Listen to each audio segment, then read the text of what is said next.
Je m'appelle Marion Albuchec et je vais maintenant vous présenter ma capsule vidéo de 3 à 6 minutes portant sur 4 questions.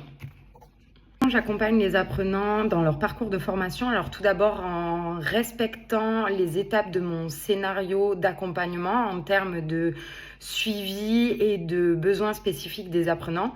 Lors de l'élaboration de ce scénario d'accompagnement, j'essaie au maximum de fixer des objectifs clairs et progressifs.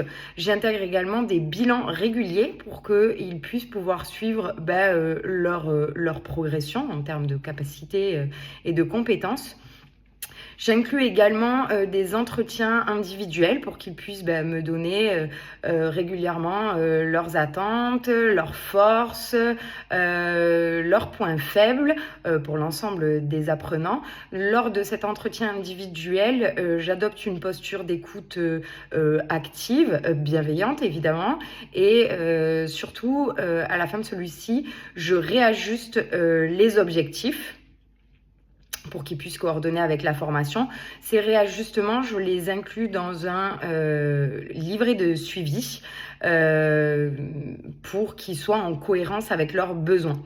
Lors de ce parcours, je peux également faire intervenir des professionnels, donc des acteurs locaux, des professionnels du métier lors de conférences. Donc par exemple, ça peut être sur des produits, ça peut être sur une marque en particulier, une technique spécifique, pour que les apprenants puissent réellement s'identifier au secteur. Ça, c'était pour la première question. Pour la deuxième question, qui est comment j'accueille un apprenant et comment je construis son parcours de formation.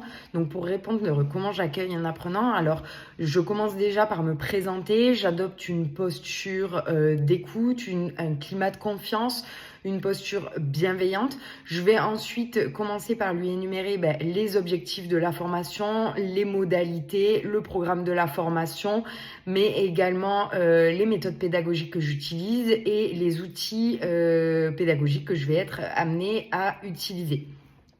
À la suite de ça, je mets en place un questionnaire, qu'il soit numérique ou papier, pour pouvoir lui demander ses attentes quant à la formation, ses préférences d'apprentissage, ses objectifs à court, moyen et long terme, s'il a des besoins spécifiques, mais également je vais introduire quelques questions pour évaluer ses prérequis.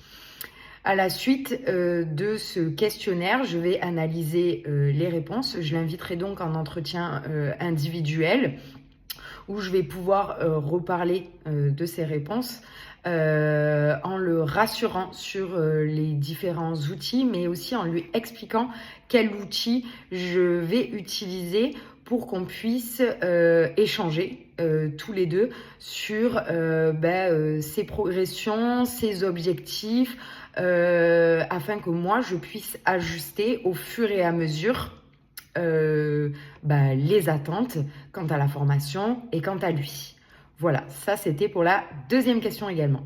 Pour la troisième question qui est qu'est-ce qu'une charte tutorale et à qui est-elle destinée? Donc la charte tutorale, c'est un document qui définit les rôles et les modalités d'accompagnement.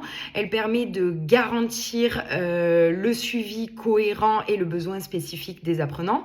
Elle est destinée aux apprenants, aux tuteurs, mais également aux membres de l'équipe pédagogique. Elle doit contenir les missions du tuteur, notamment en termes de besoins identifiés, par exemple identifiée lors d'entretiens ou de bilan. Elle doit également contenir le détail du scénario tutoral en termes de diagnostic initial, d'évaluation et de modification si besoin.